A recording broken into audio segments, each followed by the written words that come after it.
రూపాయి కోట్ల రూపాయల నష్టం జరిగిందండి ఆయనకి. ఎవరి కోసం నిలబడ్డాడండి? ఎవరి కోసం నిలబడింది? మీకోసం కాదా? మా కోసం కాదా?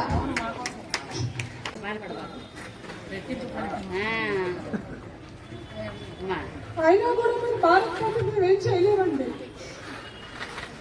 అంతేకాదు ఈ రాక్షస ప్రభుత్వాన్ని గద్దెదించాలి. ఇప్పుడు ఇది చాలా క్రూషియల్ టైం మనకి.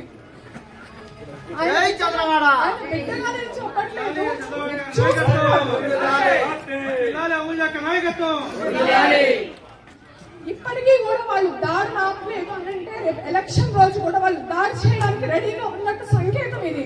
మనందరం కలిసికట్టుగా పోరాడాలి. ఈ టైంలో కూడా ఇప్పుడు కూడా పోరాడకపోతే మళ్ళీ ఆ జగన్మోహన్ రెడ్డి గారికి అలాగే కోమరెడ్డి గారికి ఇంకో ఛాన్స్ ఇచ్చినట్టు. మీరు ఆలోచించాలమ్మా, ఆడబిడ్డలు అయ్యండి.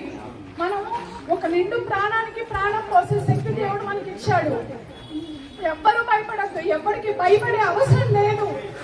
మనమేంటి ఆడబిడ్డలము చెంగు కట్టుకొని లంగా పైకెత్తి పిడికిలు బట్టి ఒక్క చాచి మొహం మీద ఒక్కటి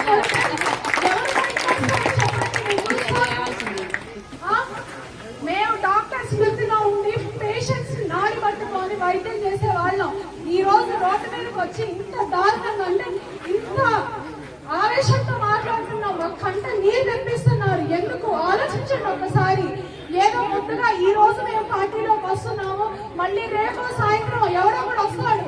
వాళ్ళలో ఎవరో ఒక మహిళ వస్తుంది, లేకపోతే వైసీపీకి చెందిన లీడర్స్ వస్తారు. మీ కాలో పట్టుకుంటారు, మీ ఇంట్లో కూర్చుంటారు, బెదిరిస్తారు, దోపిడీ చేస్తారు, కొడతామంటారు, డబ్బులు చల్లుతారు. వాళ్ళకేమో 1000 కోట్లు సంపాదించాడు ఆయన. ఏం చేశారు 5 సంవత్సరాలు నర్సరావుపేటకి? మున్సిపాలిటీ ఏది? మున్సిపాలిటీ ఎలక్షన్స్ అవ్వలేదు. మున్సిపాలిటీకి వచ్చే నిధులకు ఎటుపోతున్నాయి? 1000 కోట్లు ఎవరి జోబుల్లోకి వెళ్తున్నాయి? ఎవరు ఆలోచించారా? మీరు ఆలోచించాలా?